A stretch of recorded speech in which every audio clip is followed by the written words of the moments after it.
Hello everyone, this is English वाला I am Gautam Maurya. तो आज मैं लाया हूँ आप लोग के लिए 12th क्लास का एक मस्त टॉपिक जिसे हम लोग वर्नर का सिद्धांत कहते हैं। जो हम लोग को पढ़ाया तो जाता है लेकिन समझ नहीं आता है। मैं खुद ही 12th क्लास में हूँ और मैं पढ़ा रहा हूँ। आप लोग कहेंगे ये भी 12th क्लास में तो पढ़ाने क्यों आ गए? मैं पढ़ाने नहीं, आप लोग को समझाने आया हूँ, क्योंकि मैंने इसे अच्छी तरह से समझ लिया है।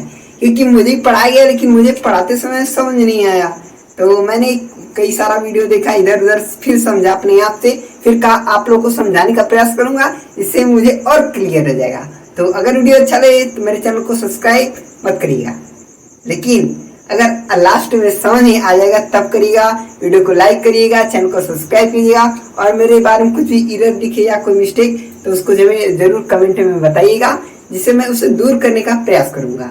तो आज आपके लिए लाया हूँ वर्नर का सिद्धांत, जो एग्जाम में आता है, जो 3 नंबर या 5 नंबर का क्वेश्चन में आता है, या बहुविकल्पी में भी आ सकता है कि इनके क्या क्या नियम है, क्यों आधारित है, किस लिए आ सकता है ना। तो बने रहिए वीडियो के साथ। मैं आप लोग को वर्नर का सिद्धांत के बारे में बताता हूँ।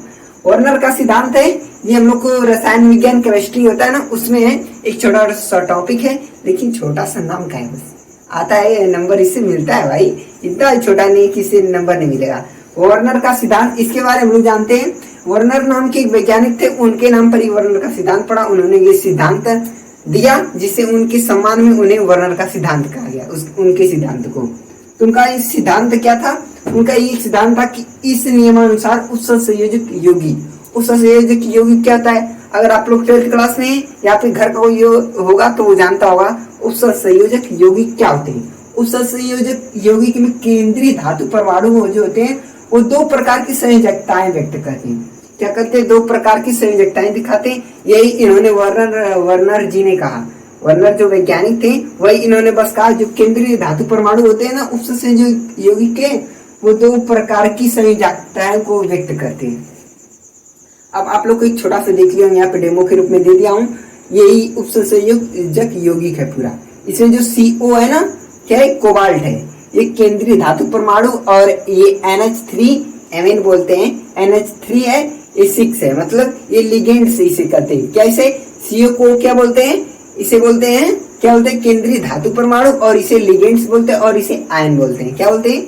आयन। यहाँ पे जो Cl3 है इसे आयन बोलेंगे, ये जो NH3 का 6 है इसे लिगेंड्स बोलते हैं, और जो CO है इसे क्या बोलते हैं? केंद्रीय धातु परमाणु। तो इसी के बारे में जो CO है ना भैया, क्या है? CO कोबाल्ट है ना, इसे केंद्रीय धातु परमाणु। तो ये वर्नर जी ने कहा केवल कि जो केंद्रीय धातु परमाणु होते ये बस 2 प्रकार की संयोजकताएं व्यक्त करते हैं, और दोनों संयोजकताओं को मैं आप लोग को अच्छे बताऊंगा, और डिफरेंस के रूप में जो आप लोग आसानी से याद कर लेंगे, समझ लेंगे, या तो करना ही नहीं पड़ेगा, आप लोग को समझा दूंगा। क्या है? देखिए, अब यहाँ पे मैं इसका स्ट्रक्चर बना दिया हूँ आप लोग को समझाने के लिए। तो उन्होंने 2 संयोजकताओं को आधार पर बांट दिया। पहला क्या था? प्राथमिक संयोजकता, और दूसरा द्वितीयक संयोजकता। सॉरी यहाँ पे नंबर देना भूल गया हूँ। कहे तो कि 2 प्रकार की संयोजकताएं व्यक्त करते हैं। उन्होंने पहला नाम दिया प्राथमिक संयोजकता और दूसरा द्वितीयक संयोजकता। अब इन दोनों को मैं आप लोग को इस चित्र के माध्यम से समझाऊंगा। अगर समझ नहीं आ जाएगा तो ही वीडियो को लाइक करिएगा, चैनल को सब्सक्राइब कीजिएगा। पहले आपसे मैं नहीं कर रहा, आएगा तभी करना है। तो प्राथमिक संयोजकता में क्या था कि ये ऋणायन होते हैं, ये ऋणायन द्वारा संतुष्ट होते हैं। अब यहाँ पे आप लोग को मैं बता दूं कि जो डॉटेड लाइन द्वारा है ना, Cl-, ये क्या है? प्राथमिक संयोजकता है, और जो NH3 बोलते हैं इसे, ये द्वितीयक संयोजकता है। क्या है? द्वितीयक संयोजकता, और ये डॉटेड लाइन द्वारा प्राथमिक संयोजकता। ये क्या है? केंद्रीय धातु परमाणु। ये क्या है? लिगेंड्स है, और ये आयन है। तो आयन है, Cl- है ना, Cl-, ये क्या है? प्राथमिक संयोजकता, और NH3 है, जो ये NH3 है ना भैया, लिगेंड। अरे ये भैया ये संयोजकता, ये द्वितीयक संयोजकता, ये प्राथमिक संयोजकता। अभी आप लोग को समझाऊंगा, डिफरेंस के रूप में समझ जाएंगे आप लोग। देखिए ये क्या है? ये ऋणायन द्वारा संतुष्ट होते हैं, ये डॉटेड लाइन द्वारा। जो डॉटेड लाइन द्वारा है ना, Cl आयन, ये ऋणात्मक द्वारा संतुष्ट होते हैं। और जो भैया ये है ना द्वितीयक संयोजकता, कौन है? NH3 है ना, ये द्वितीयक संयोजकता। अरे लिगेंड्स भैया, नहीं समझ रहे हैं? NH3 लिगेंड्स, ये ऋणायन भी हो सकते हैं, धनायन और उदासीन किसी द्वारा भी संतुष्ट हो सकते हैं। और फिर से आज हम लोग प्राथमिक संयोजकता पर, तो ये विलयनों के आयनित हो जाते हैं, मतलब विलयन में जाएंगे तो टूट जाते हैं। आयनित हो जाना मतलब टूट जाना। ये Cl माइनस डॉटेड लाइन द्वारा ये क्या है, विलयन में जाते हैं तो टूट जाते हैं, आयनित हो जाते हैं। और ये क्या है, ये विलयनों में आयनित नहीं होते। द्वितीय संयोजकता मतलब NH3, ये जो ना ये नहीं टूटते, कहते मैं नहीं टूटूंगा, मैं सतत लाइन द्वारा, मैं देखो कहीं पर नहीं टूटा होगा इसलिए मैं टूटूंगा ही नहीं, मैं विलयन में जाने पर भी नहीं टूटूंगा, मेरे पर कोई फर्क नहीं पड़ता है। लेकिन कहता भैया मैं तो पहले से टूटा हूँ। प्राथमिक संयोजकता जो है ये कह रहा भैया मैं पहले से टूटा हूँ तो विलयन में जाने पर और टूट जाऊंगा। तो क्या होता है, ये आयनित हो जाता है, ये आयनित नहीं होता है। और नेक्स्ट है क्या, ये ऋणायन द्वारा संतुष्ट होते और ये ऋणायन, धनायन, उदासीन सभी द्वारा संतुष्ट होते हैं। नेक्स्ट पॉइंट क्या है, इन्हें बिंदुदार रेखा द्वारा दर्शाते हैं।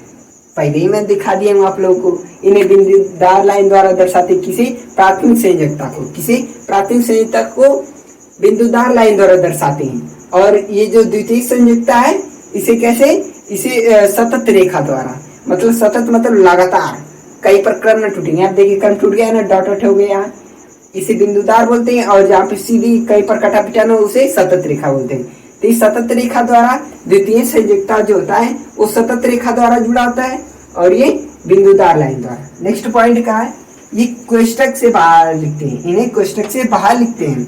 जो Cl भैया आयन कहता भैया मैं तो पहले ही से टूटा हूँ, विलयन में जाने पर भी आयनित हो जाता हूँ, फिर से टूट जाता हूँ, तो मैं मुझे कोष्टक से बाहर भी कर दिए। तो क्या है, ये कोष्टक के बाहर होते हैं। देखिए यहाँ पे Cl3 है ना, 1 2 3 Cl है, ये कोष्टक के बाहर है, इन्हें कोष्टक से बाहर लिखते हैं। और ये जो NH3 है, लेकिन द्वितीय संयोजकता, इन्हें कोष्टक के अंदर लिखते हैं। क्या है, इन्हें कोष्टक के अंदर लिखते हैं। और इनकी संख्या जो होती है द्वितीय संयोजकता, इनकी संख्या निश्चित होती है और इनकी अनिश्चित होती है। फिर से एक बार रिमाइंडर दे दूं आप लोगों को, फिर से एक बार समझा दे रहा हूँ। देखिए वर्णन सिद्धांत क्या था, जो उपसंयोजक यौगिक होते हैं उनमें केंद्रीय धातु परमाणु दो प्रकार की संयोजकताएं व्यक्त करते हैं। CO जो है ना, दो प्रकार की संयोजकताएं व्यक्त करता है। पहला संयोजकता प्राथमिक संयोजकता और दूसरा द्वितीयक संयोजकता। प्राथमिक संयोजकता में मैंने बता दिया ये ऋणायन द्वारा संतुष्ट होते हैं, ये ऋणायन द्वारा संतुष्ट होते हैं। और नेक्स्ट है ये धनायन, ऋणायन कुछ भी किसी द्वारा भी संतुष्ट हो जाते हैं। नेक्स्ट है ये विलयन में जाकर आयनित हो जाते हैं, ये विलयन में जाकर टूट जाते हैं, Cl माइनस जाकर टूट जाता है विलयन में। और ये नेक्स्ट है ये विलयन में आयनित नहीं होते, ये कहता है मैं नहीं टूटूंगा, मैं पहले से जिंदाबाद हूँ, पहले बाद में जिंदाबाद रहूंगा। नेक्स्ट है इन्हें बिंदुदार रेखा द्वारा दर्शाते हैं। जो प्राथमिक संयोजकता इन्हें बिंदुदार लाइन द्वारा दर्शाते हैं और इन्हें सतत रेखा द्वारा, द्वितीय संयोजकता में इन्हें सतत रेखा द्वारा दर्शाते हैं। नेक्स्ट है इन्हें कोष्टक से बाहर लिखते हैं। प्राथमिक संयोजकता भैया हम कहता है हम तो पहले से टूटे थे, चलो कोई बात नहीं, इन्हें कोष्टक से बाहर दर्शाते हैं। और ये जो है द्वितीय संयोजकता इन्हें कोष्टक के अंदर दर्शाती है। और द्वितीय संयोजकता में इनकी संख्या क्या निश्चित होती है, इनकी संख्या निश्चित होती है और इनकी अनिश्चित। तो अगर आप लोग को वीडियो कुछ भी मेरे बारे में बता रहा हूँ या पूछना हो तो मेरे कमेंट में कर सकते हैं। और वीडियो अच्छा लगे तो चैनल को सब्सक्राइब कीजिए, लेकिन समझ में आया होगा तब। अगर कोई भी इरर देखे मेरे बारे में, कोई जिस चैनल में कोई प्रॉब्लम हो तो बता सकते हैं। वीडियो अच्छा लगे तो चैनल को सब्सक्राइब कीजिएगा। यहाँ पे कोई मकसद नहीं है पढ़ाना, मुझे समझाना है और अपने भी समझना है, क्योंकि मैं भी 12th क्लास में हूँ भैया, मैं भी 12th क्लास में हूँ। मैं फिर आऊँगा, जरूर आऊँगा। नमस्ते।